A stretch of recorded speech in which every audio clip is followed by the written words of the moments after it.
그럼 인간의 목적이 뭐냐? 인간이 사는 목적이 뭐냐? 아리스토텔레스는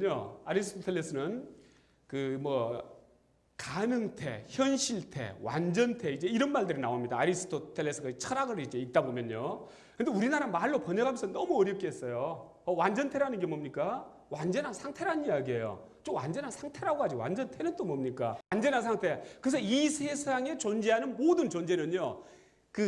이 존재하는 이유가 있다는 이야기죠. 존재하는 이유. 그 존재하는 이유를 완전히 이룬 상태를 뭐라고 하냐면은 아리스토텔레스 철학에서는 완전태라고 합니다. 그렇죠?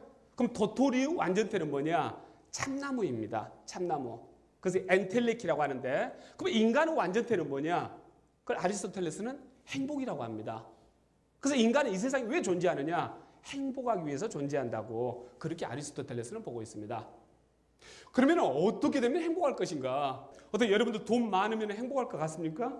우리는 이제 행복하기 위해서 삽니다. 그래서 우리보다 훨씬 더 삶에 대해서, 인간에 대해서 진지하게 성찰을 했던 아리스토텔레스가 진지하게 이를테면 정의를 내렸던 내용입니다. 근데 이제 어떻게 하면 행복할 것인지에 대해서는 각기 다 다릅니다. 또 어떤 분들은 돈을 많이 벌면 행복할 거라고 생각합니다. 또 어떤 분은 공부가 재밌어 죽겠는 거예요. 우리 집사람이 착각하고 있는 부분입니다. 제가 굉장히 공부가 재밌어 하는 사람인 줄 아는 모양이에요. 먹고 살려고 지금. 그렇죠? 근데 공부가 진짜 재밌는 분들이 있어요. 그러니까 밥 먹고 공부만 하라면 살겠어요. 아니면 저같이 한 10년 전에는 테니스만 치라면 전 살겠어요. 밥 먹고 테니스만 치라고 하면은 죽는 순간까지 치겠어요. 그래 재밌어요. 그렇죠?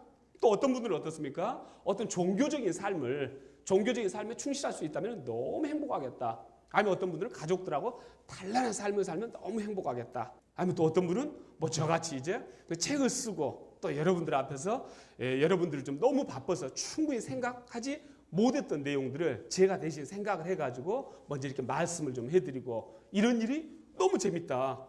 또 이렇게 생각하는 사람들이 있죠. 그러니까 그게 바로 뭐냐면은 꿈입니다. 돈을 많이 벌어야 되겠다.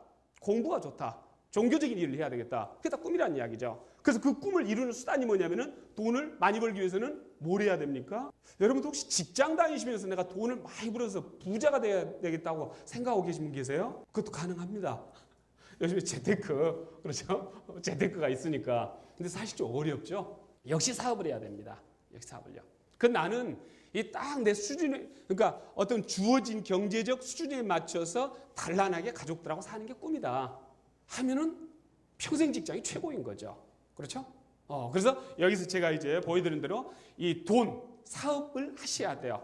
안정된 생활과 소박한 삶, 직장인, 아니면 학문, 교사하면 좋겠죠. 그렇죠? 나오는 월급에 맞춰가지고 아이들을 가르치고, 그다음에 또 생활하면서 계속 공부만 할 수 있으니까, 믿음, 종교인, 창작, 작가. 근데 이 길은 굉장히 배가 고픈 길인 것 같아요. 잘못하면 생활이 안 될 수도 있습니다. 참고하십시오. 아무튼 이렇게 우리 목적은 행복이고요. 행복을 이루기 위한 꿈이 바로 이러한 내용들이고, 이 꿈을 이루기 위한 수단들이 바로 이거란 이야기죠. 그래서 여러분들 대부분은 이 중에서 어떤 거, 이제 이 부분이 제일 많겠죠. 그렇죠? 그러면서 이 부분을 생각하고 계신 분들도 굉장히 많고, 또 이 부분을 또 하고 계신 분들도 많고, 이렇게 다양한 모습으로 행복을 실현시키기 위해서 우리가 의식적이든 무의식적이든 살고 있습니다.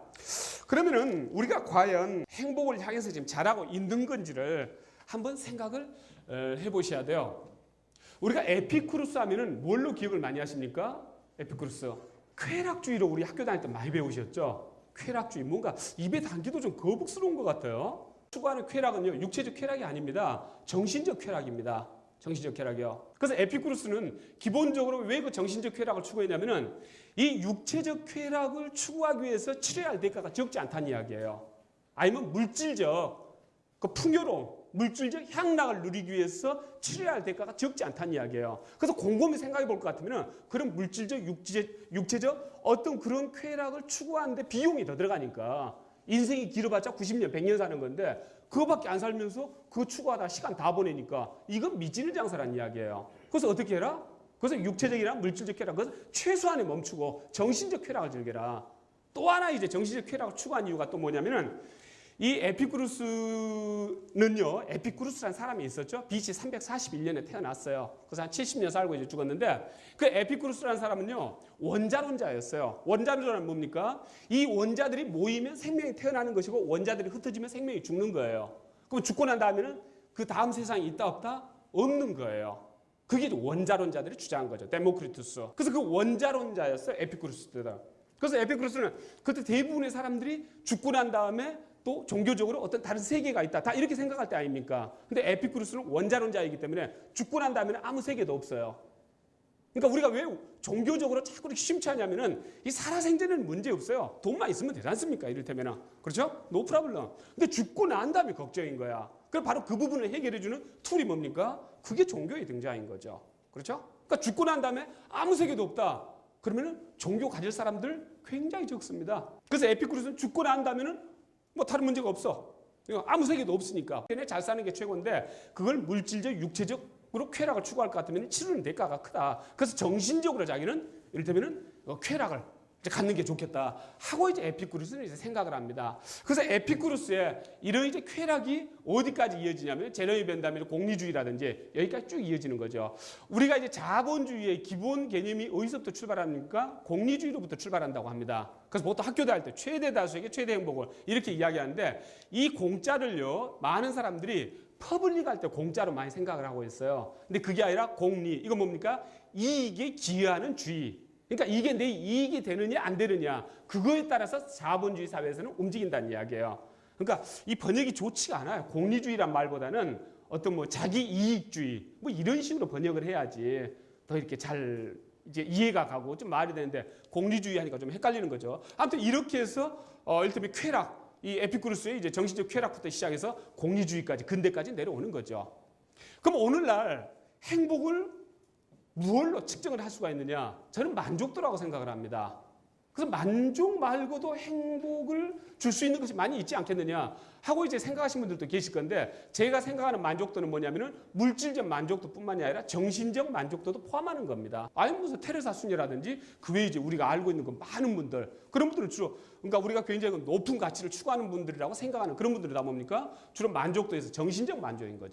아니 우리 보통 사람들은 물질적 만족 부분이 또 크겠고요. 그렇다고 해서 물질적 만족만 가지고 우리가 삶을 사는 것은 아닙니다. 어쨌든 그런 만족도인데 그 만족도는 어떻게 키울 수가 있느냐. 뜻하지 않게 복권이 당첨됐어요. 로또 복권이. 그렇죠? 뜻하지 않게 로또 복권이 당첨됐는데 1등은 아니고 한 3등 정도야. 그럼 뭐 몇백만 원 받았어. 좋아요, 안 좋아요? 굉장히 만족스럽죠. 그렇죠? 아니면 거꾸로 이번에 제가 올림픽을 출전하는데 기대가 컸어. 근데 동메달 땄어. 금메달에 기대했는데 만족도가 높을까요? 낮을까요? 굉장히 낮은 거죠. 그렇죠? 그래서 만족도라는 것은 어떻게 만들어지는 거냐면은 기대하는 것뿐에 주어지는 것. 이렇게 해서 만족도가 정해진다는 이야기죠. 그래서 이 기대하는 것뿐에 주어지는 것. 이게 커지면은 만족도가 커지고 그건 정신적일 수도 있고 물질적일 수도 있고 그러면 행복도가 커진다. 이렇게 우리는 보편적으로 생각할 수가 있다는 거죠. 그러면 여기에요. 지금까지 나온 모든 행복론들이 다 있습니다. 동양에서 주로 지금까지 추구했던 이 정주사회, 뭔가 이렇게 좀 안정되고 뭔가 막 변화 이런 것보다는 좀 안정되는 것, 뭐 이런 것을 추구했던 동양사회에서는 이 바라는 것, 이 분모를 줄임으로 해서 욕심을 줄이라는 이야기예요. 그래서 우리가 지금까지 나왔던 행복론이 이제 무소유 예찬이라든지 빈곤 예찬, 욕심을 줄이시오. 하는 것은 뭐냐면은 이 만족도를 높이는 건데 이 분자를 높이는 게 아니라 분모를 줄이는 쪽으로 간다는 이야기죠. 그게 바로 무소유 예찬 행복론입니다. 아시겠죠? 그러면은 성공해라, 도전해라. 그건 뭡니까? 이 분모 분자 관계에서 이건 그대로 놔두고 이것을 높이는 거죠. 그렇게 하면 만족도가 높아진다는 이야기입니다. 그러면 지금까지 나왔던 행복론 주류가 두 방향. 하나는 무소유 예찬, 하나는 성공 예찬. 두 가지인데 성공 예찬은 분자를 늘리는 것이고 무소유 예찬은 분모를 줄이는 거란 이야기죠. 근데 문제는 뭐냐면요. 분모를 줄이는 건 좋은데 어디까지 줄일 수 있을까? 혹시 이런 부분 생각해 보셨습니까? 현실을 지금 사는 사람입니다. 나는 종교인이 아니에요. 제가 스님이 아니에요. 아니면 어떤 수녀님이나 그런 일종의 신분이 아니에요. 보통 사람들이에요. 보통 사람들이 이 바라는 것을 줄이는데 줄일 수 있는 부분은 어디까지 줄일 수가 있을까요? 생활은 할 수 있어야 된다는 이야기죠. 제 예를 들어볼까요? 지금 생활을 할 수 있어야 돼요. 애들 교육을 시킬 수가 있어야 돼요. 제 노후를 준비할 수가 있어야 돼요. 그 정도 되어 있는 사람들 대한민국 40대 중에서 몇 프로나 될까요? 몇 프로 안 된다는 이야기입니다. 애들 지금 키우는데도요. 헉헉대요. 쉽지 않아요. 좋은 학원 보내고 싶어요.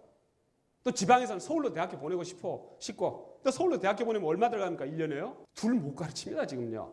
노후 준비요? 노후 준비를 거의 대부분 많이 포기하고 있어요. 지금요. 그러니까 줄이는데 이 줄일 수 있는 부분이 현실적으로 별로 안 된다는 이야기예요.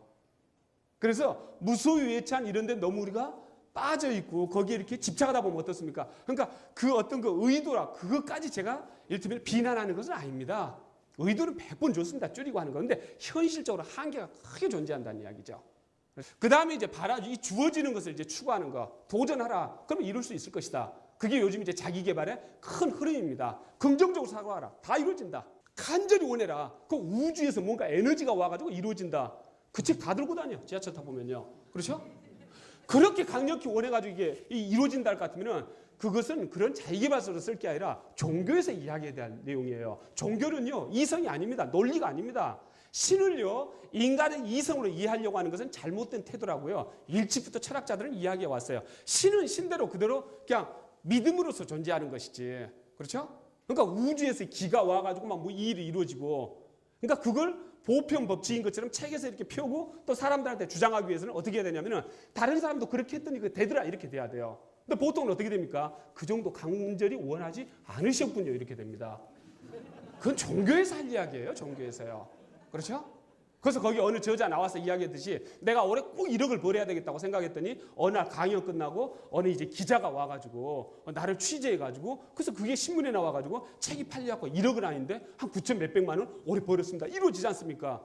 그럼 나도 똑같이 해봤어. 그 책을 읽고 간절히 바라고 오늘 이제 강의하고 그걸 간절히 원했는데 나한테도 그 똑같은 일이 이루어져야 된다는 이야기죠. 그렇죠?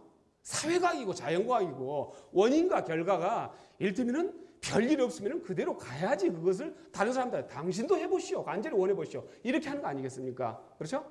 그래서 거기에는 제일 중요한 게 뭐가 빠졌습니까? 우리가 간절히 원하는 것은요. 이건 방아쇠 역할만 하는 거예요. 트리거 역할만요.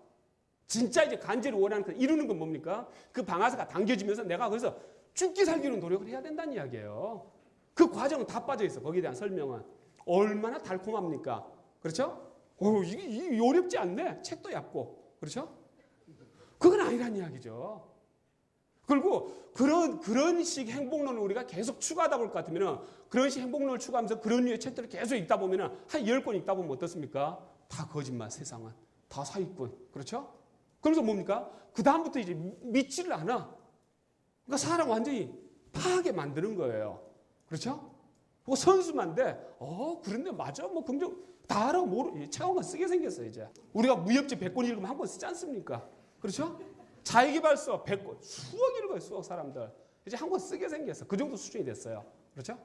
그래서 제가 주장하는 건 뭐냐면 이걸 늘리는 데 있어서 개인적 능력이 한계로 작용한다는 이야기죠. 또 사회적 능력이 한계로 작용하고요. 그렇죠?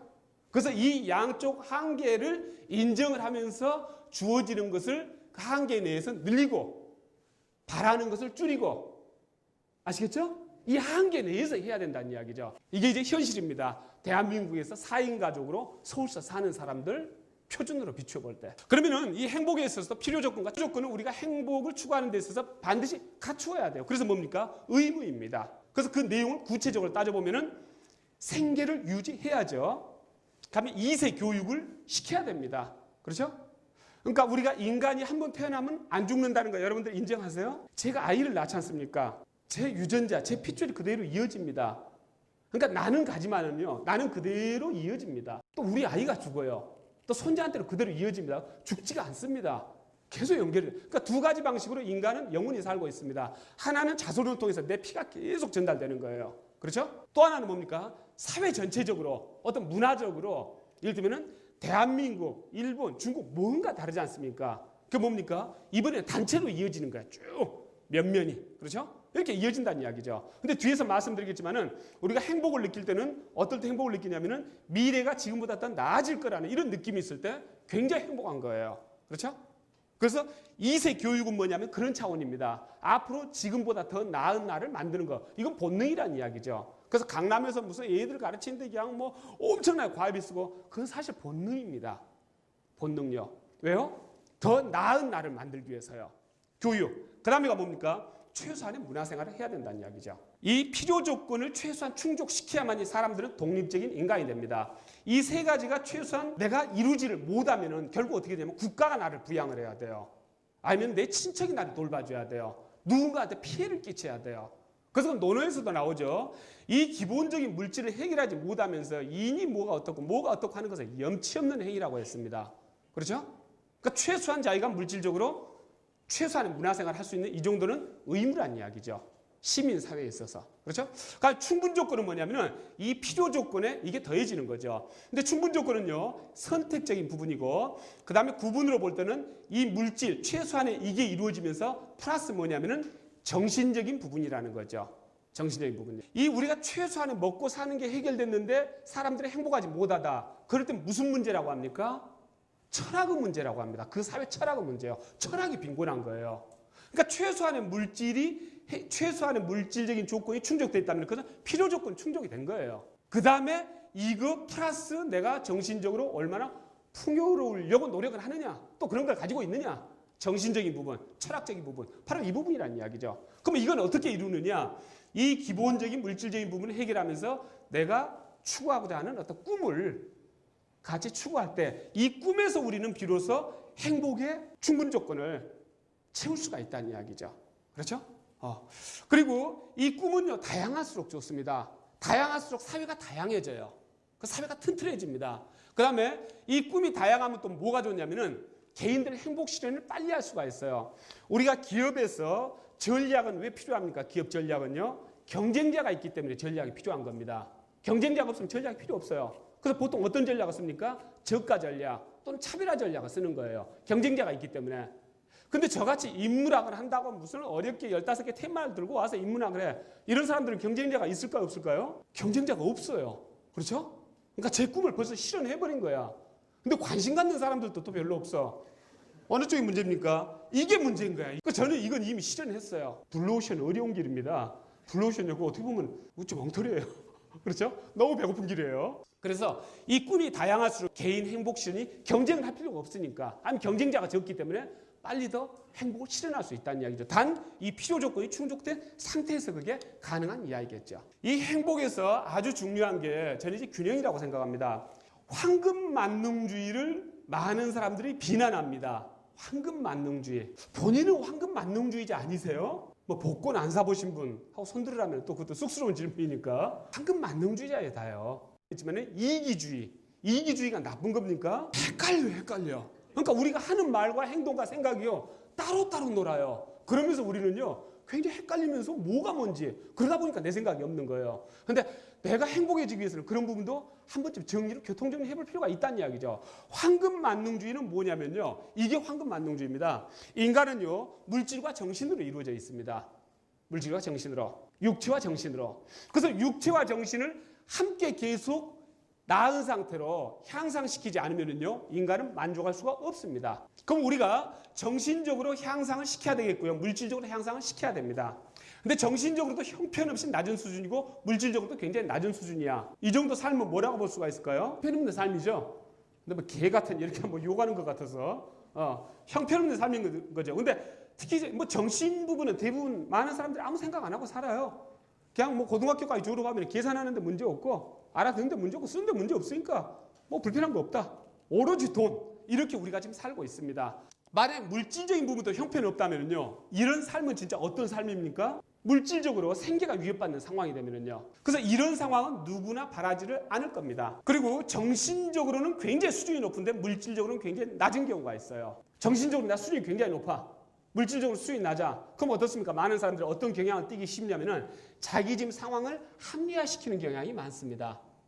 그리고 또 이 물질적으로 많이 갖고 있는 쪽을 무조건 비난하는 쪽으로 병들기가 쉽습니다. 정신이요. 근데 병들기가 쉽다는 이야기는 내 이야기가 아니고 공자님이 그렇게 말씀을 하셨습니다. 가난하면 정신이 병듭니다 하고요. 그렇죠? 내 스스로도 가난해보고 부자가 되어보고 하면서 제 스스로도 그런 걸 생각을 합니다. 그래서 굉장히 여기서 자기를 합리화시키거나 그런 비현실적인, 그럼 아주 기인들이 또 있죠. 그렇죠?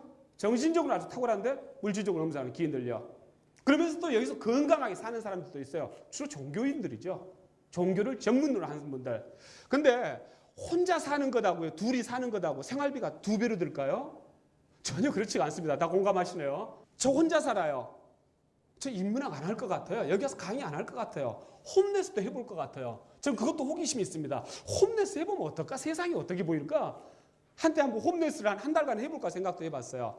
제가 쓰고 싶은 게 또 소설 분야가 있기 때문에 직접 한번 해봐야 될 거 아니겠습니까? 그렇죠? 그래야 나중에 더 재밌게 말씀드릴 수 있을 거 아닙니까?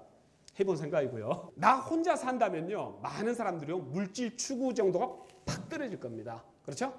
그래서 바로 이제 이 부분이라고 보시면 돼요.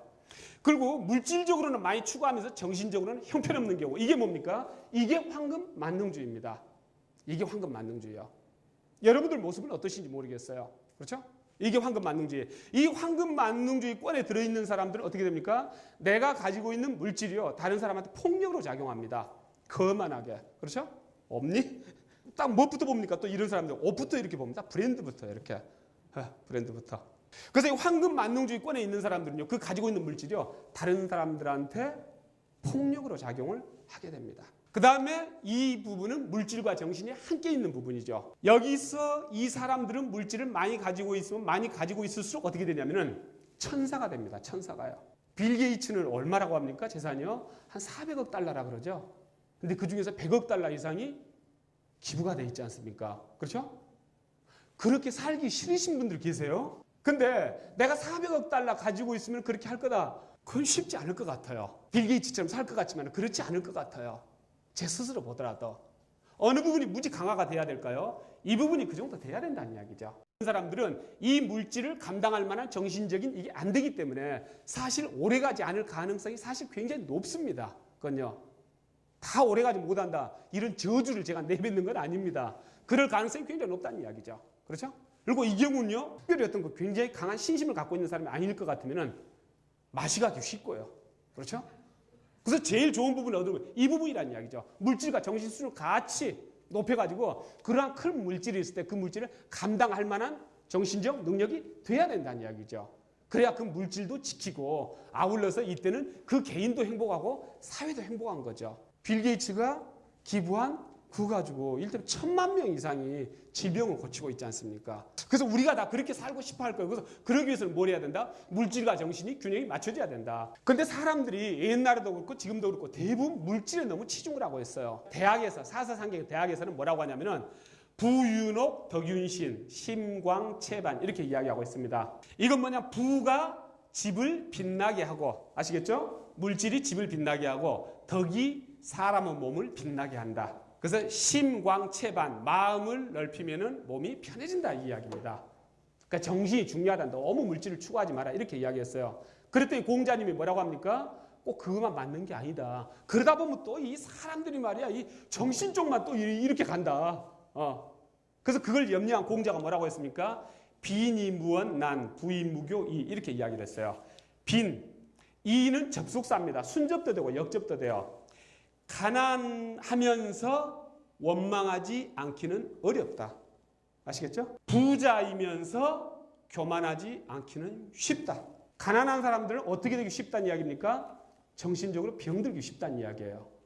제일 큰 원인 제공자는 누굽니까? 본인이죠. 그렇죠? 본인이요. 근데 우리는 사회를 탓하고 그렇기가 쉽다는 이야기예요. 그래서 부의무교의 부자이면서 교만하기 쉽다는 이야기예요. 대부분은 교만해진다는 이야기예요. 부자가 되면은요. 근데 그것을 교만하지 않은 척하기는 그렇게 어려운 게 아니다는 이야기예요. 그래서 이것을 저한테도 한번 적용시켜 봤어요. 나는 어떤가? 근데 저도 이런 부분이 있더라고요. 그래서 이거 한번 이제 그 염두를 하시고, 그다음에 이제 아까 말씀드린 우리가 그럼 삶이 인간의 삶은 뭘 추구하느냐? 엔텔레키를 추구한다는 이야기죠. 엔텔레키. 이게 이제 완전태라는 이제 이게 라틴어가이고 어디입니까? 그리스어 이제 히라버겠죠. 엔텔레키 완전태라는 이야기입니다. 그래서 이 완전태가 아리스토텔레스의 행복한 삶이라는 이야기죠. 그러면 아리스토텔레스가 생각하는 행복한 삶은 뭐냐? 동양하고 똑같습니다. 중용을 이야기합니다. 동양에서 뭐라고 합니까? 과유불급. 지나친 게 이르지 못한 것과 똑같다. 남는 거나 부족한 거나 똑같은 거다. 그렇죠? 마찬가지로 아리스토텔레스도 중용을 이야기합니다. 넘치지 않고 부족하지 않는 게 행복이다. 그 다음에 우리가 두 번째는 이제 이 비교 부분을 좀 이제 생각을 할 필요가 있습니다. 그래서 인간은요, 비교는요, 제가 볼 때 본능입니다. 인간한테요. 본능요. 항상 비교하는 거죠. 그리고 비교가 본능이 이전에요. 비교가 아니면은요, 자기 자신의 어떤 그 아이덴티피케이션을요, 제대로 우리가 찾기가 힘듭니다. 간단하게 말씀드리면 뭐냐면은, 우리가 도덕경을 보면은요, 비자하고 아니 비자하고 아닐 불자, 이 불자가 굉장히 많이 나옵니다. 왜 그렇습니까? 도나 덕을 설명하는 데 있어서 도가 이런 것이다. 도가 도다. 뭐 첫 번째가 그렇게 시작되죠. 도가 도, 비상도 이렇게 시작되긴 합니다. 도덕경이. 근데 도가 도다 이렇게 말하고 말지 도가 어떤 거고 이렇게 설명하기는 너무 어렵다는 이야기예요. 그 도를 어떻게 설명합니까? 도라는 것을 어떤 것이 아니며 어떤 것도 아니며 어떤 것도 아닌 것이다. 이런 식으로 설명하는 거죠. 그러니까 예를 들면 제 키가 크냐 작냐 설명하기 위해서는 어떻습니까? 뭐 우리 클래스에 60명이 있는데 그 중에서 내가 20번째야. 키 큰 순으로. 그러니까 좀 큰 편이야. 이렇게 되겠죠. 다른 것과 비교를 해서. 그 비교는 본능입니다. 인간한테. 그럼 사람들이 이 행복을 추구하는 데 있어서도 끊임없이 비교를 한다는 이야기죠. 근데 누구하고 비교합니까? 무엇하고 비교합니까? 다른 사람들하고 비교한다는 이야기죠.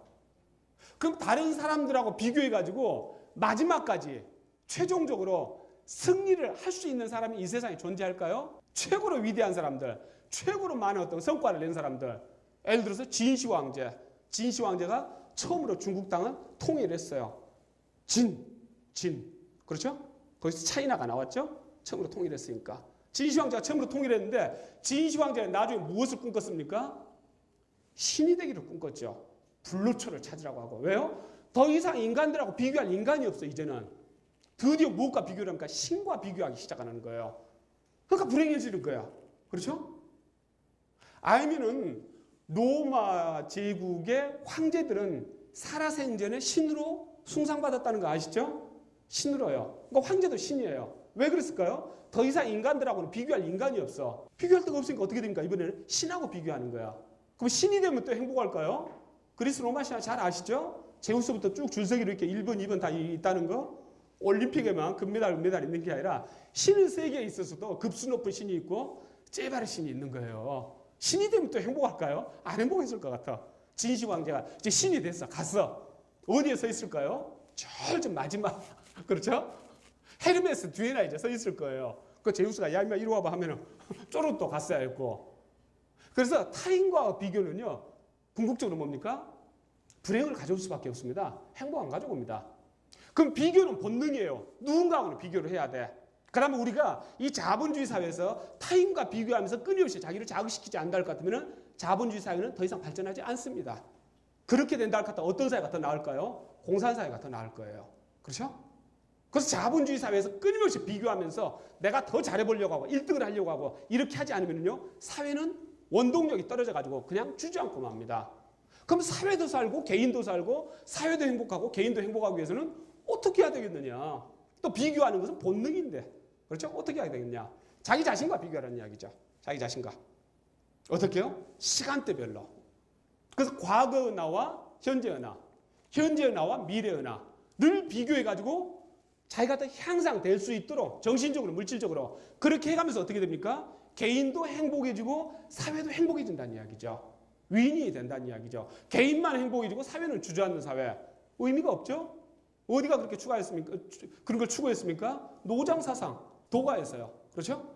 개인은 행복할지 모르겠어. 사회는 주저앉지 않습니까? 아니면 법가는 뭡니까? 사회만 있고 개인이 없지 않습니까? 사회는 행복할지 모르겠어. 사회도 아니지. 최고 왕, 진시황제. 본인은 행복했을지 모르겠어. 그 밑에 이 고급 관료들하고. 대부분의 국민들은 어떻습니까? 행복하지 않았던 거죠. 그러니까 사회만 강조하는 사회는 문제가 굉장히 있는 겁니다. 그러니까 개인만 강조하는 사회, 그것도 문제가 있는 거죠. 그렇죠? 그래서 개인과 이 사회가 조화로운 사회, 그걸 추구하는 게 뭡니까? 도가도 아니고 법가도 아니고 유가죠. 유가. 그 유가는 내성, 외왕, 지도 이렇게 됩니다. 내성. 안으로는 성인의 가르침을 받고 밖으로는 이를테면 왕도를 실현하고 그러니까 정신적인 부분과 실천적인 부분 또 이렇게 하면서 안과 박 고루고루 추구를 하는 거죠. 그렇기 때문에 유교가 지금까지 쭉 남아 있는 거죠. 그렇죠? 아무튼 이제 그렇게 됩니다. 그래서 이 행복 공식은 바로 나와 나를 비교를 해야 됩니다. 그래서 과거 은하와 현재 은하 비교해가지고 지금 더 낫도록 하고, 그러니까 미래 은하가 더 낫도록 추구를 해야 된다는 이야기죠. 근데 이 과정에서 사람들은요, 지를 속이는 거예요. 어떻게 속입니까? 분수에 맞게 살아야 되잖아. 주어진 이를테면은 상황에 뭐 충실해야 되잖아. 이런 이야기들을 합니다. 근데 분수란 건 뭐냐면요, 지금 제 모습이 뭡니까? 10년 전부터 계속 의사 결정해온 결과가 지금 제 모습이에요. 아시겠죠? 여러분들 지금 앉아있는 모습은 다 어떤 모습들이냐면요, 10년 전부터 의사 결정해온 결과가 지금 이 모습이에요. 그렇죠? 이게 바로 뭐냐면 주어진 것입니다. 이게 분수입니다. 지금 이 모습을 바꿀 수 있습니까? 당장요? 바꿀 수 없다는 이야기죠. 그게 분수예요. 그래서 그걸 만족하라는 이야기예요. 만족하셔야 되겠죠? 다음 뭡니까? 내일, 다음 달, 내년, 10년 뒤는요, 정해진 거 하나도 없어요. 이건 지금부터 어떻게 해야 됩니까? 지금 상태보다 더 나아지도록 내가 정신적으로, 물질적으로 노력을 해야 된다는 이야기죠. 근데 사람들은 분수에 맞게 살아라. 이걸 가지고 뭐 어떻게 해석을 하냐면은 자기 멋대로. 그렇죠? 노력하지 말라는 이야기다. 그냥 여기서 앉아서, 그냥 쭈그리고 앉아서 살으라는 이야기다. 이런 식으로 많이 해석을 하세요. 그렇게 되면 어떻게 될까요? 개인도 주저앉는 것이고, 아까 뭐라고 했습니까? 비교는 본능이라고 했습니다. 비교는 본능요. 안 하려고 해도 비교가 되는 거야. 그렇죠? 옆집 자식하고 내 자식하고 안 하려고 해도 우리 집사람 말처럼 당신 주변 친구들은 왜 다 서울대 연고대 보냈어? 애들은 희한하게 또 그러더라고요. 비교가 되는 거야. 그 본능이야. 안 하려고 해도 올라오는 거야. 그렇죠? 그 비교를 하는데 아까 이제 좀 전에 말씀드린 것처럼 주어진 것에 만족하라. 그것은 주어진 지금 상황은 바꿀 수 없는 거니까. 그 대신 내일 상황은 내가 바꿀 수 있다는 이야기죠. 1년 뒤 상황 바꿀 수가 있고. 그래서 내 미래의 삶이 더 나아질 수 있도록 내가 노력을 하고 있다 할 때 우리는 어떻게 됩니까? 행복을 느낀다는 이야기죠. 그래서 비교 대상을 여기로 바꾸시오 하는 이야기가 이제 되겠습니다. 이성이냐 감성이냐 이 부분도 한번 생각을 해볼 필요가 있습니다. 우리가 지금 철학적으로 큰 흐름을 지금 20세기 중반 이후를 뭐라고 하냐면은 포스트 모더니즘 시대라고 합니다. 포스트 모더니즘. 포스트 모더니즘이 이제 또 알고 계신 분들도 많이 계시겠지만은 좀 설명드리면은 모더니즘 포스트라는 이야기예요. 그렇죠? 모더니즘 이후. 그럼 모더니즘은 뭡니까? 데카르트로부터 시작된, 그렇죠? 어떤 철학이 그러니까 데카르트가 뭐라고 했습니까? 코기토 에르고 숨 이렇게 이야기했어요. 생각한다, 고론하는, 존재한다. 모든 것을 회의하는 거예요. 모든 것을 의심하는 거야. 절대 의심할 수 없는 것 하나는 뭡니까? 생각하는 나는 존재하지 않느냐. 그렇죠? 그래서 여기서부터 철학을 시작을 하는 거예요. 데카르트가. 그래서 여기서부터 뭐가 나옵니까? 이성론이 나오죠. 합리론, 이성론. 그 다음에 이제 경험론인 뭐 이런 식으로 이렇게 나오는 거죠. 유럽에서. 그 이제 이성 시대가 시작되는 겁니다. 근데 쇼펜하우어가 보니까 사람들이 이성적으로 잘 행동하지 않는 것 같아. 이성적으로 행동하면은 담배 필 사람들 있겠죠. 또 이제 해영가들도 계실 건데, 그렇죠? 이성적으로 행동한다면은 아침에 귀찮더라도 일어나가지고 맨손 체조 정도는 다 할 거란 이야기예요. 그리고 이성적으로 행동한다면은 남자분들 2차, 3차 갖고 취해가지고 내가 낸다 막 멱살잡이 하다 막 단추 떨어지고 이런 사고는 안 날 거란 이야기죠. 다음날 깨서 보면 어떻습니까? 카드값이 그냥 얼마. 그렇죠? 그래서 인간이 이성으로 그렇게 행동하지 않더라는 이야기예요. 그래서 그러한 내용을 누가 이제 이어봤냐면 니체가 이어봤습니다. 그래서 그러한 내용들을 쭉 누구한테로 이어지냐면은 이제 뭐 데리다라든지 뿌꼬라든지 이제 이런 인물들로 이제 이어집니다. 그러면서 포스트 모더니즘. 그래서 모더니즘은 뭐냐? 이성 중심 철학이죠. 그렇죠? 그래서 모더니즘 이후 시대는 뭐냐? 20세기 중반 이후는 포스트 모더니즘이다. 이성이 중심이 되는 게 아니라 충동, 감정, 무질서. 그렇죠? 어떤 자유스러움. 이런 것이 하나 큰 흐름이 된다는 이야기예요. 그래서 이게 철학의 흐름이기도 하고 문학의 흐름이기도 하고 요즘 뭐 예술 작품의 흐름이기도 하고 그게 포스트 모더니즘이죠.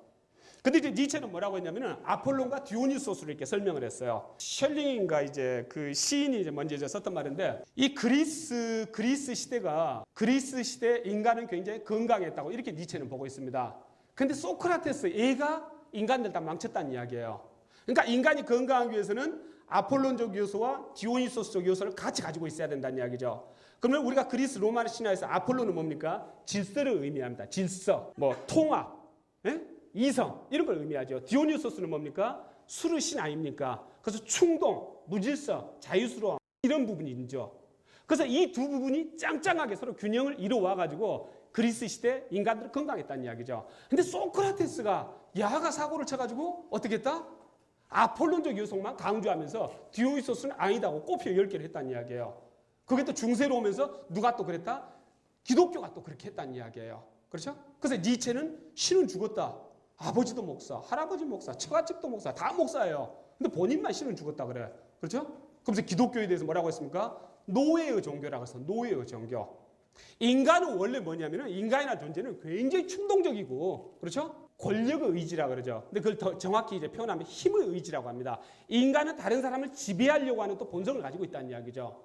근데 그러한 본성들을 다 싹 죽이는 게 뭐다? 아폴론적인 요소라는 이야기예요. 그게 너무나 지나치게 강조돼가지고. 그래서 그것을 다시 균형을 맞춰야 된다. 또는 디오니소스적인 요소를 강조해야 된다. 이렇게 이제 니체가 이제 주장을 했던 거죠. 그래서 그러한 주장들을 포스트 모더니즘으로 오면서 지금 이제 이성보다는. 그래서 여러분들이 마케팅을 하는 데 있어가지고 혹시 이성 마케팅이라는 말씀 들어보신 적 있어요? 들어본 적 한 번도 없죠? 근데 우리가 경제학에서는 무엇을 전제로 합니까? 인간들은 합리적이다라는 것을 전제로 합니다. 인간들은 이성적이다. 좀 웃기는 거죠. 그렇죠? 감성 마케팅이란 말만 존재를 해요. 그러니까 제가 뭘 지적하려고 하는 거냐면은 쇼펜하고 이후, 니체 이후, 포스트 모더니즘으로 가다 보니까 지금은 모든 것을 사람들이 감성적인 거에다가만 웨이트를 두더란 이야기죠. 그렇죠? 튀어야 돼. 사람이 튀어야 돼. 그래야지 관심을 끌고 나쁘게 튀든 좋게 튀든 그게 선이야, 튀는 게. 아니면 이 강의를 하더라도 최고 강의는 뭡니까? 웃기는 강의가 최고야. 그렇죠? 막 이게 최고야. 나중에 남든 안 남든 그건 요즘 중요한 거 아니야. 1시간 반 중요한 시간 투자한 거 아닙니까? 근데 어쨌든 이제 같이 야합이 일어나는 거예요. 강사도 여기 이제 맞추고 또 적당히 이렇게 하면서 아주 웃기는 거. 그렇죠? 그런 것들이 이를테면 제가 볼 때는 철학의 어떤 큰 흐름하고 별개가 아니라는 이야기예요. 별개가 아니에요. 포스트 모더니즘. 그렇죠? 그렇게 간다는 이야기죠. 근데 그래서 이 이성과 감성이 균형을 이루지 않으면요, 인간은 행복하기 어렵다는 게 이 니체의 주장이고 많은 철학자들의 주장입니다. 근데 이러한 주장을 니체보다 2500년 앞서서 공자가 이미 일찍 이야기한 바가 있습니다. 이성과 감성이 균형을 이루어야 된다. 질승문즉야. 이거 동사입니다. 그러니까 영어하고 비슷하다고 했습니다. 질박함이 문화를 이기면은 야만스럽게 되고, 아시겠죠?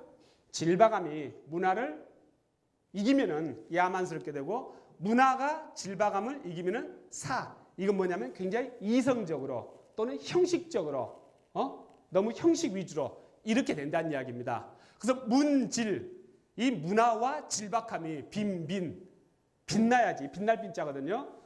문화와 질박함이 함께 빛난 연후의 분자라고 할 수가 있다. 그렇죠? 리더는 뭐라고요? 감성과 이성을 함께 가지고 있어야 된다는 이야기죠. 언제? 2500년 전에 이미 공자가 일찍 말씀하신 것을 니체가 본따 가지고 폼나지 않습니까? 아폴론과 디오니소스를 같이 가지고 있어야 된다고. 이 서양 문화는 문제가 있는 문화다. 너무 아폴론만 강조되고 이것은 싹 죽은 문화다. 이렇게 니체가 이야기했는데 미안하지만은 그 2500년 전에 이미 공자가요. 그렇죠? 다시 한번 풀어볼게요. 그러니까 질승문즉야. 이 질박함, 자연스러움이 형식을 너무 제쳐버리면은 이렇게 하면 사람들이 거칠어진다. 야만스러워진다. 이런 뜻이고, 그렇다고 해서 그런 문화라든가 지식이라든가 이성이라든가 이런 부분이 이 감성을 이겨버리면은, 너무 지나쳐버리면은 그 사람들이 너무 형식적으로 돼간다. 그렇죠? 그래서 이 문화와, 그러니까 이성과 감성을 함께 해야만이 그 사람이 비로소 제대로 된 분자인이라. 그러면 행복에 있어서 왜 감정과 이성이 중요하냐? 그 두 가지를 균형적으로 가지고 있어야 되고, 제가 그런 말씀 드린 이유는 우리가 행복을 추구하는 과정은요, 현실입니다. 쉽지가 않아요. 사람 관계 쉽습니까? 어려워요. 돈 버는 거 쉽습니까? 어려워요. 아니면 제가 이렇게 여러분한테 드리고 싶은 말씀을 한정된 시간에 제대로 전달하는 거 쉽습니까? 그것도 어려워요. 그렇죠? 어떻게 그런 과정을 추구해야 됩니까? 이성적으로 추구해야 된다는 이야기죠. 저도 조용필의 킬로만자로의 표범을 그걸 들으면서 행복합니다. 그러면서 저게 바로 나야. 킬로만자로 산 꼭대기까지 올라가서 거기서 죽는 한이 있더라도 내 꿈을 포기하지 않고 계속 이 굶주리더라도 추구하는 게 뭐 헝거리 정신 보여드리는 것 같은데, 아무튼 그게 나야. 뭐 이렇게 하면 착각이도 빠지면서 노래 너무 좋아요. 그렇죠? 그러니까 나를 편하게 쉬게 하고 릴렉스 할 때는 우리가 감정으로 얼마인지 좋습니다. 근데 그걸 추구해 나가는 과정은요, 굉장한 노력이 요구되고 냉철한 판단이 요구되고 한다는 이야기죠. 그렇죠? 그런데 많은 경우 사람들이 현실에서 뭘 추구해 나가는 건 힘든 거거든요. 힘드니까 어떻게 합니까? 그걸 감성으로 처리합니다. 감정으로 처리하고 자기를 합리화시키고, 그렇죠? 그러면서 아까 정신적인 부분이 강하고 물질적인 부분이 약한 그런 모습들이 좀 약간 퇴화된 그런 현상들이 나타난다는 이야기죠. 현실적으로. 저도 좀 냉철하게 이렇게 좀 똑바로 정신 차리고 하자 이렇게 하지 않으면은 흔히 그 감상주의로 빠지고요. 그래서 우리가 이제 동양에서 공자, 맹자 이렇게 유교가 쭉 이어지지 않습니까? 근데 맹자는요, 이 양묵을 맹공을 했어요. 양묵은 누구냐면은 양주와 묵자를 이야기를 합니다. 양주는 뭘 이야기한 사람이냐면 위야설, 귀기론 이런 걸 이야기했습니다. 극단적 이기주의. 이 그 동양 철학을 공부하다 보면요, 자본주의 개념이 일찌감치 나옵니다. 그래서 그 자본주의의 맹아를 우리가 어디서 볼 수가 있냐면은 바로 양주와 묵가에서 볼 수가 있습니다. 양주가 주장한 게 위아설, 귀기론 이런 겁니다. 위아설은 뭡니까? 그건 공리주의하고 똑같은 말이에요. 아는 납니다. 나를 위한다 오로지. 그렇죠? 공리주의죠. 그렇죠? 이익이 안 되면 안 한다. 이게 공리주의 아니겠습니까? 위아설. 귀기론은 뭡니까? 기가 몸기자. 내 몸이 굉장히 귀하다. 그래서 양주는 뭘 하냐면은 경물중생 이렇게 합니다. 경물. 이 물질을 가벼이 여겨야 된다. 그래야지 중생, 내 삶을 보존할 수가 있다. 내 생명을 더 안온하게 이렇게 보존할 수가 있다. 그 정신이 누구 정신입니까? 도가들의 거죠. 노장 사상, 노자와 장자가. 그래서 양주는 도가 사상의 선조입니다. 근데 그게 묘하게 공리주의하고 딱 맞아 떨어지죠. 위아설, 귀기론이요. 근데 묵가는 뭐라고 이야기했냐면요, 이 겸해설을 이야기했습니다. 겸해설은 뭐냐면은 우리 아버지고 다른 아버지고 똑같이 사랑하는 거예요. 내 새끼고 남의 새끼고 똑같이 아끼는 거야. 차별 하나도 안 두고. 이게 겸해설입니다. 그 다음에 묵가가 또 뭘 주장을 하냐면은 상현론이라는 걸 주장을 합니다. 이 상현론은 뭐냐면은 신분이 높다고 쓸 게 아니라 능력 위주로 사람을 써야 된다. 말 되죠? 그 다음 또 뭘 주장을 했냐? 절장론을 주장을 해요. 절장론. 그때는 이를테면 그 신분이 높은 집에서 사람이 죽었다. 뭐 요즘도 뭐 묘토 넓게 쓰지만 신분이 높은 집에서 사람 죽었다면 관이 혹겹이 아니에요. 이를테면 2겹, 3겹 이런 식이에요. 관이요. 그리고 지금도 그 옛날에 제가 무덤에서 이렇게 미이라가 나왔는데 옷을 엄청나게 많이 포개 입고 있죠. 그렇죠? 작년인가 그 작년인가 언제 그 부인 미라가 나왔는데 이건 굉장히 잘 사는 집이 이제 부인이었던 모양이다. 뭐 이렇게 이제 추정을 하더라고요. 근데 옷이 막 겹겹이야. 그런 식이었다는 이야기예요. 그럼 사람이 죽으면 끝인데 왜 관을 몇 개씩이나 쓰며 또 옷을 그냥 몇 벌씩이나 입혀서 그거 하냐. 그거 완전히 헛짓 아니냐. 그래서 절장론, 장례식을 할 때 전략을 하자는 이야기예요. 굉장히 합리적이죠. 그래서 자본주의, 그러니까 그거 말고도 이 양주하고 묵가가 주장한 내용들이 여러 가지가 있어요. 묵가가 겸해설을 주장을 했어요. 근데 맹자, 특히 공자는 뭘 주장을 했습니까? 인을 주장을 했던 거죠. 인은 뭡니까? 다른 사람하고 같은 입장에 서 있는 거. 이게 인이에요. 근데 묵가가 겸해설을 주장하니까 맹자가 뭐라고 했냐면은 너는 인마 또라이다. 어떻게 내 아버지하고 나무 아버지를 똑같이 사랑할 수가 있느냐? 그게 가당키나 하는 이야기냐? 이런 식으로 이야기했어요. 내 새끼하고 나무 새끼를 똑같이 애정을 가. 그게 말이나 되느냐? 이렇게 했어요. 근데 묵가는 이걸 왜 주장을 했습니까? 이 묵가가 살았던 시대가 춘추 시대입니다. 춘추 시대가 이제 BC 771년부터 BC 403년까지인데, 근데 맹자는 이제 전국 시대 때 태어난 사람이에요. 그 뒤에. 그러니까 묵가 주장 가지고 이제 반박을 한 거죠. 그래서 묵가가 이제 그렇게 주장했던 거 뭐냐면은 춘추 전국 시대가 엄청나게 싸움을 하는 시대 아닙니까? 그렇죠? 그래서 싸움을 안 할 수 있는 방법이 뭐냐? 겸해설밖에 없다는 이야기예요. 너네 아버지, 우리 아버지 할 것 없이 다 똑같이 이렇게 귀중하게 생각하자. 너무 이상주의인 거죠. 그러면서 이 맹자 인을 왜 공격했냐면은 이 공자나 맹자나 봉건주의를 기본으로 하고 그 다음에 이야기하는 거죠. 봉건주의는 뭡니까? 왕 있죠, 제후 있죠, 대부 있죠, 일반 평민 있죠. 이런 급수가 있지 않습니까? 그러면 똑같은 입장에 쓴다. 이게 인이라는 건데 그게 유교에서 말하는 핵심 사상인데 그게 과연 똑같은 입장에 설 수가 있겠느냐? 야는 왕이고 나는 보통 사람인데 그건 말장난이다 하는 게 야 주장이에요. 그렇죠? 그래서 맹자 주장에서는 그 겸해설이 말이 되느냐 하는 이야기죠. 근데 어찌되었든 양쪽 다 하는 이야기는 뭐냐면은 이 이기주의는요, 인간의 본성이라는 이야기예요. 인간의 본성. 그리고 이 개인과 사회 발전의 출발이 이기주의다. 저는 그렇게 생각합니다. 아까 말씀드린 것처럼 내 이익을 위해서, 돈을 벌기 위해서 저는 뭘 합니까? 아이디어를 내가지고 이를테면 사업을 하게 되는 거죠. 그렇죠? 또 월급을 받기 위해서 열심히 일을 하고요.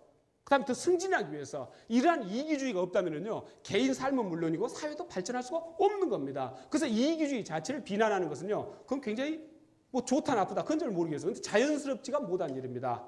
이기주의는 인정을 하고 봐야 된다는 이야기죠. 이 동양 철학에서 이제 인은 뭡니까? 이 사람 인자가 두 개 들어가 있는 거죠. 그렇죠? 사람 인자가. 그러니까 인은 뭐냐면은 같은 처지에 쓰는 것. 이게 인입니다. 같은 처지에 쓰는 것. 마음이 같은 거죠. 같은 처지에 쓰니까. 그래서 그 다른 말로는 뭐라고 하냐면 마음이 같은 것. 용서할 때 서자입니다. 그래서 인을 다른 말로 서라고 하기도 합니다.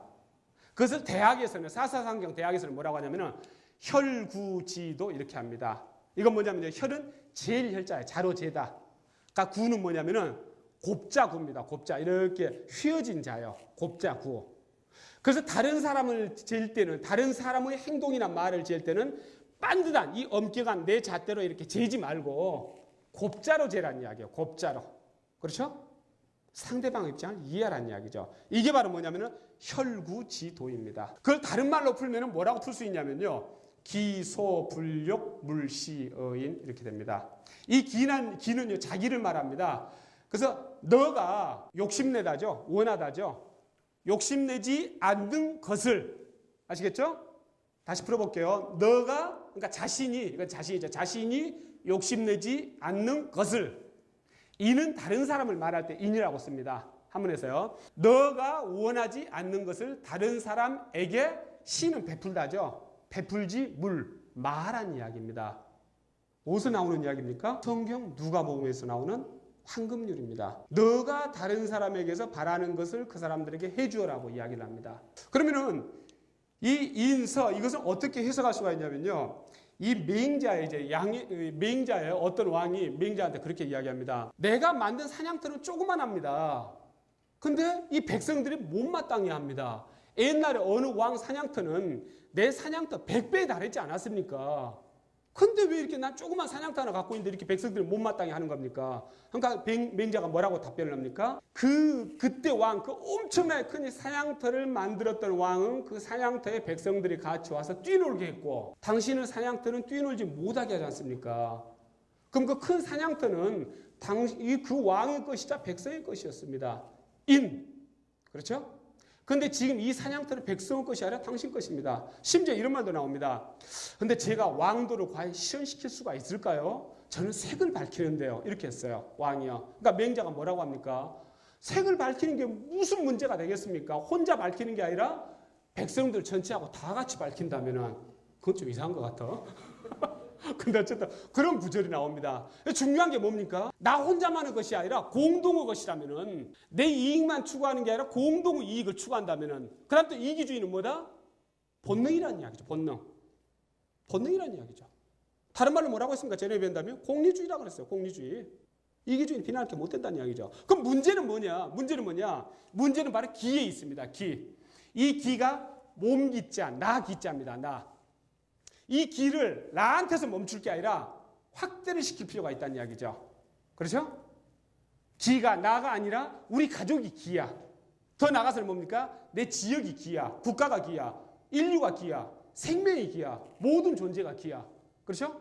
이렇게 확대할 필요가 있다는 이야기죠. 근데 이것은 뭐 어떻게 하면 확대할 수가 있겠느냐? 기본적으로는 이해관계가 같아져야 됩니다. 이제 그것까지 이야기하면 좀 길어지고요. 바로 이렇게 됩니다. 그래서 여러분들이 내가 앞으로 국회의원이 되고 싶다. 아니면 여기 계신 분 중에서 내가 대통령이 한번 되고 싶다 하는 분은 그 기가 최소한 어디까지는 가야 되냐면요. 최소한 여기까지 가야 됩니다. 내가 어떤 행동을 해요. 이기주의적으로 행동을 합니다. 그때 그 기가요. 이기주의로 행동을 하는데 국가 이기주의인 거예요. 거기까지는 가야지 대통령이 되고 국회의원이 될 수가 있다는 이야기죠. 내가 지방자치단체 장으로 나가려고요. 그 사람은 어떻습니까? 최소한 여기까지 가야 된다는 이야기예요. 근데 제가 여기에 비춰볼 때 저는 어느 정도냐면은 이 선을 못 벗어나는 것 같아요. 그러니까 저 같은 사람이 만약 공직에 올라가서 지방자치단체장을 한다. 근데 내 개인 이익하고 지역 이익하고 부딪히는 경우가 있을 거 아니겠습니까? 그때 어디로 가기 쉽습니까? 저는요. 지역 이익을 손해보게 하고 제 개인 이익을 추가할 가능성 무지무지 높다는 이야기죠. 그렇죠? 그래서 이 기준표 가지고 재보면 알아요. 내가 어느 정도 밥그릇이 되는지 내 그릇이 어느 정도 스스로 판단하는 일이에요. 근데 나는 이 정도 못 벗어난다. 그러면은 가장으로 만족하세요. 무슨 또 그렇게 큰 꿈까지나. 자기 그릇은 스스로 재야 된다는 이야기죠. 그래서 이 보통 사람들은 한 여기까지고 그 다음에 이제 한 여기까지가 누굽니까? 김구 선생님은 한 이 정도까지죠. 그렇죠?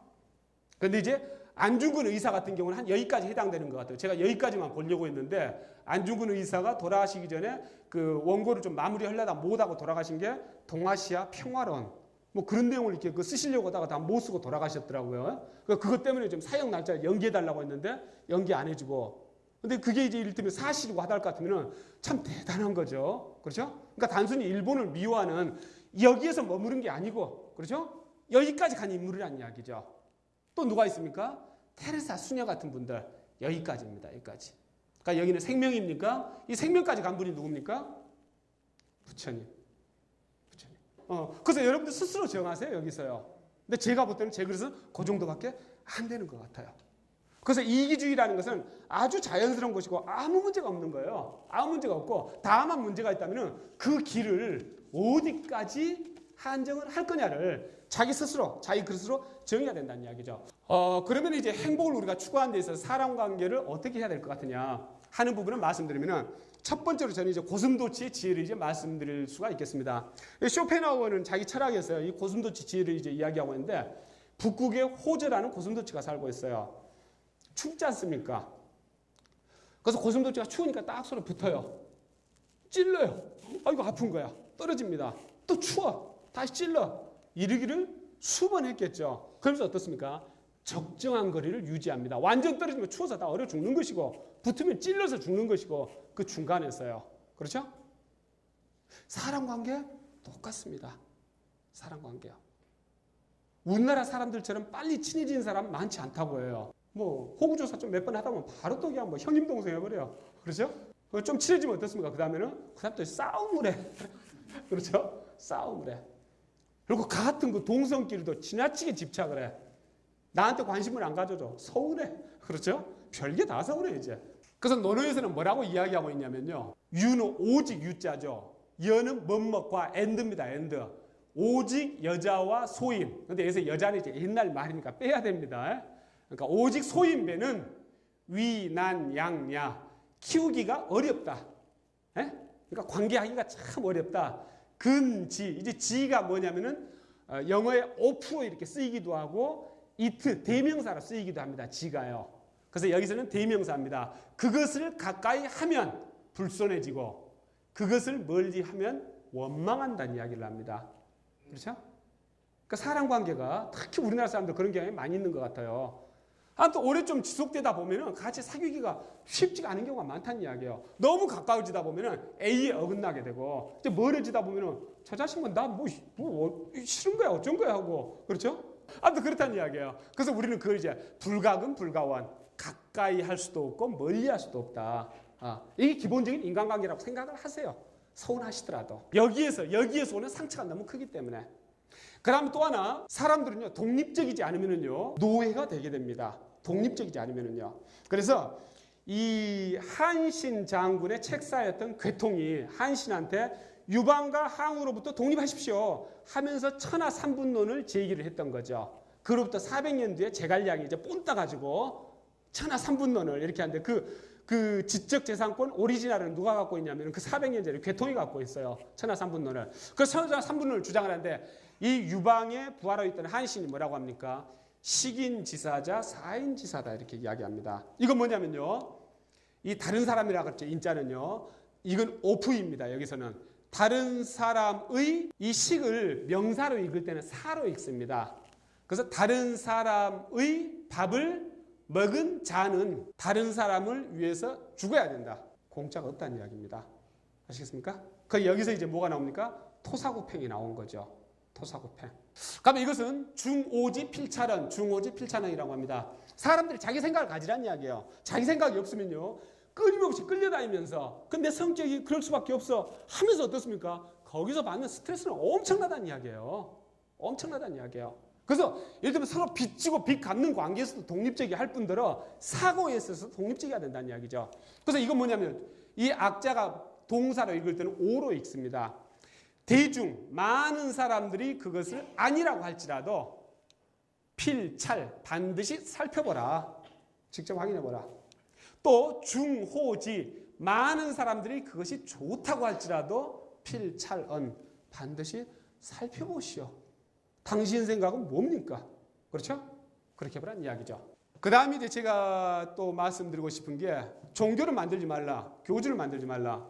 우리 주변에는요, 하나님만 아니면 무슨 뭐 다른 신만 종교로 있고 교주로 있고 한 게 아닙니다. 엄청나게 종교 많습니다. 제가 볼 때는요, 인문학도 종교예요.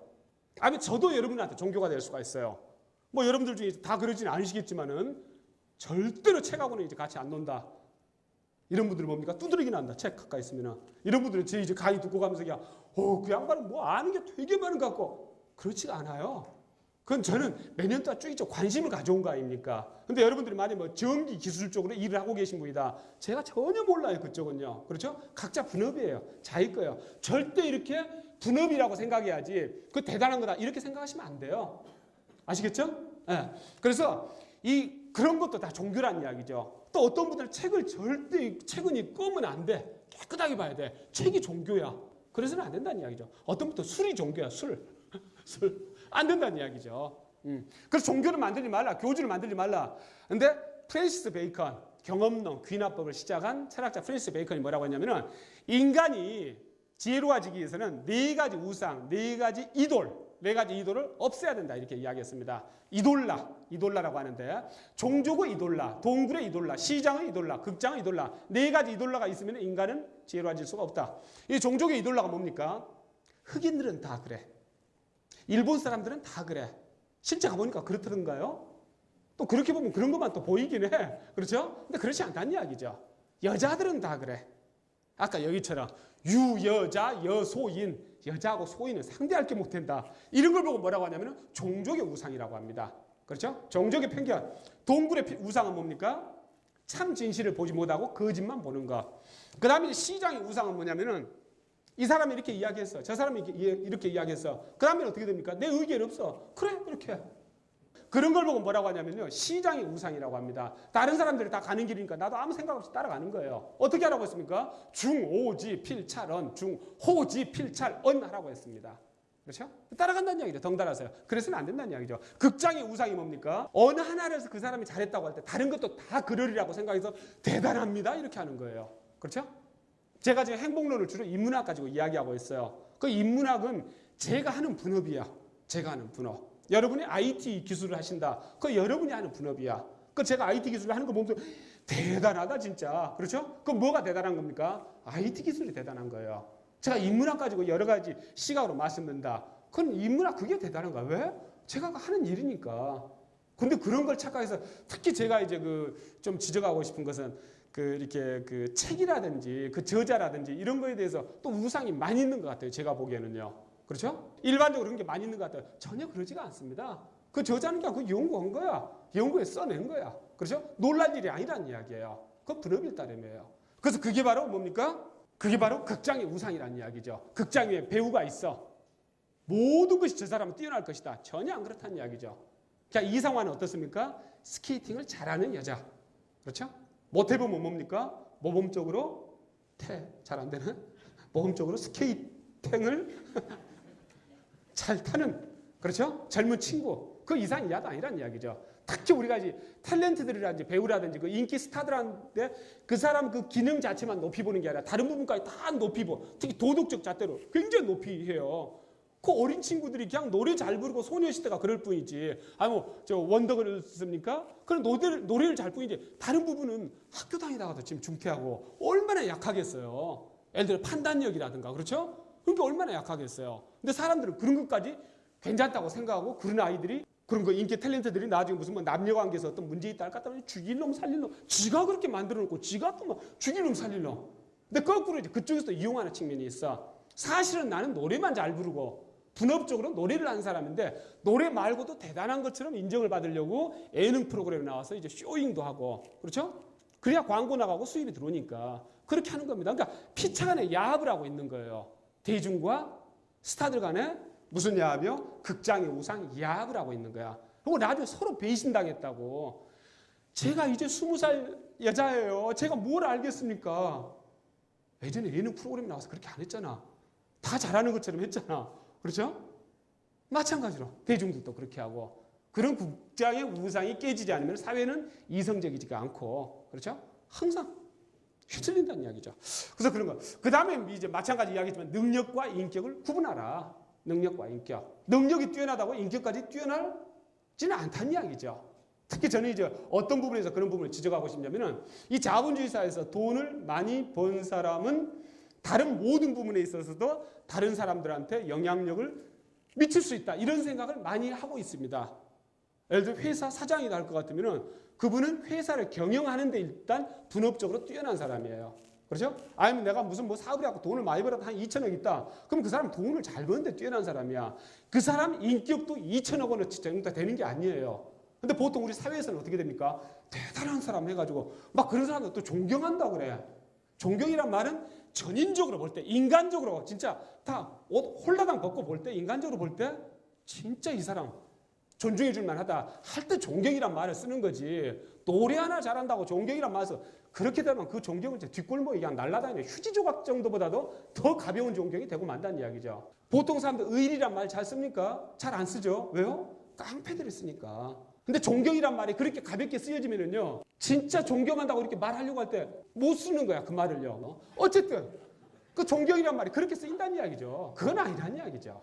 그렇죠? 그러니까 그러한 것들도 뭐냐면은 저는 극장의 우상이라고 생각을 합니다. 그리고 제가 제일 싫어하는 말이 어떤 말이냐면은 사회 지도층이 뭐 이런 식으로 신문에 나와요. TV에 나오고 누가 지도층이라고 봐줬는데? 그러니까 지도층이라는 사람들 주로 보면은 전문가 일을 하는 사람들을 지도층이라고 합니다. 그 사람들을 전문가층이라고 해야지 내가 그 사람한테 지도를 받아야 됩니까? 내가 수업료 줬어요? 아니, 지도 말고 뭐 돈을 주든지. 그렇죠?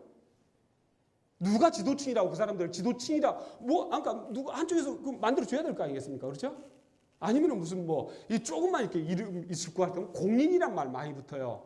공인이란 말 어디서 붙여주는 거죠? 공인이란 말은 그러면서 뭐 그건 아니란 이야기죠. 그러니까 사회가 이성적이지 않다는 이야기죠. 그래서 무슨 이야기입니까? 아까 말씀드린 대로 니체가 너무 서양 사회는 이성적으로 가 있다. 좁혀나와 니체 포스트 모더니즘이죠. 그래서 이성 마케팅도 없고 감성 마케팅만 있고 이렇게 되다 보니까 온갖 모든 것들이 감성적으로 진행되는 부분이 굉장히 많다는 이야기죠. 인간관계에서 그 부분을 다시 균형을 잡으려면 이성적으로 좀 옮겨야 된다는 걸 말씀드리는 거죠. 그 다음에 마지막으로 말씀드리고 싶은 게 우리가 지금 생활을 하면서 왠지 몸이 공중에 붕 떠 있는 것 같고 이렇게 안정감이 없을 때가 많아요. 그건 신유목주의 때문에 그럽니다. 문화는요, 농경 문화가 있고 유목 문화가 있습니다. 컬처를 문화라고 하죠. 컬처. 컬티베이트는 뭡니까? 경작하다. 그래서 이 농경 문화가 승리를 했기 때문에 농경 문화 위주로 문화하면은 그냥 컬처하는 것만 문화라고 이렇게 생각을 해요. 근데 그거 말고 유목 문화가 있다는 이야기죠. 유목 문화는 뭡니까? 엄청난 거리로 엄청나게 빠른 속도로 끊임없이 변화를 즐기면서 이동하는 거. 이게 유목 문화의 특징이에요. 근데 21세기를 살고 있는 우리 주변이 어떻다? 유목 문화화 돼가고 있다. 우리 할아버지 때 평생 만날 사람을요, 지금 직장에 다니면서 과장급이다, 영업한다. 한 달 만에 그거 다 만납니다. 근데 이게 비즈니스와 관련돼 있다. 그 사람 이름 다 외워야 돼. 머리 터지죠. 그렇죠? 그럼 하루에 이동하는 거리가 우리 할아버지 때 평생 이동하는 거리하고 맞먹습니다. 차 몰고 부산으로 해서 광주로 해서 대전으로 해서 서울로 해서 뭐 하루 만에 갔다 오는 거예요. 아니, 비행기 타고 LA 갔다 오고. 그렇죠? 평생 이동할 거리예요. 그 많은 사람들, 그 많은 정보들. 정신이 없는 거예요. 근데 우리가 2000년 이상 어떤 상황에서 살아왔습니까? 농경문화에서 살아왔어요. 그래서 우리 피해는 뭐가 흐르냐면은 농경문화 DNA가 흐르고 있는 거예요. 근데 상황은 급격하게 유목문화, 뉴 노마디즘으로 바뀌고 있는 거예요. 그러니까 이게 이제 일치가 안 되는 거야. 그래서 많은 사람들의 꿈이 뭡니까? 이루지도 못할 꿈인데 시골에 가서 농사 짓고 저도 그 꿈이 있습니다. 우리 집사람은 웃지만은 당신 가봐라. 아마 일주일도 못 견딜 거다. 그렇지. 인정할 거 인정해야죠. 그래서 우리가 농경문화 DNA가 있는데 신유목주의 환경에 그대로 둘러싸여 있으면서 상당히 이쪽으로 이제 가고 있어요. 근데 또 요즘 젊은 친구들은 어떻습니까? 돈 있으면 제일 먼저 집부터 안 사죠? 뭐부터 삽니까? 차부터 사죠. 유목문화의 필수품이 뭡니까? 말. 그러니까 말부터 사는 거야, 말부터. 왜? 이동해 다녀야 되니까 계속. 그거 계속 변화하는 게 즐거워. 그 주말 되면 차 몰고 그냥 막 일 없이도 막 달려. 정동진까지. 그렇죠? 그게 즐거운 거야. 그러니까 옛날에 뭡니까? 말 타고 막 달리는 거야. 즐거운 거야, 그게. 그래서 요즘 그래서 뭐라고 합니까? 신인류라고 하죠. 신인류. 종자가 좀 달라. 종자가 다르다는 이야기 뭡니까? 농경문화 DNA가 상당히 사라진 거죠. 유목문화. 그래서 그런 부분에서, 그러니까 저 같은 이제 이 40대 초반의 사람들은 어떻습니까? 안 맞죠. DNA하고 환경하고. 그래서 가지도 못할 시골 꿈은 또 되게 꾸면서. 거기에서 사람들은 어떻습니까? 뭔가 공중에 붕 떠 있고 뭔가 안정감이 없어요. 거기서부터 오는 어떤 불안정감. 이게 있고 또 하나는 신자유주의, 신경제. 신자유주의는요. 전 세계가 경쟁을 하는 겁니다. 그리고 신경제는 국경이 없어지는 거예요. 그러니까 전 세계에서 가장 값싼 제품 만들어야 돼. 가장 품질 좋고. 그럼 소비자들 입장에서는 뭡니까? 천국이에요. 천국.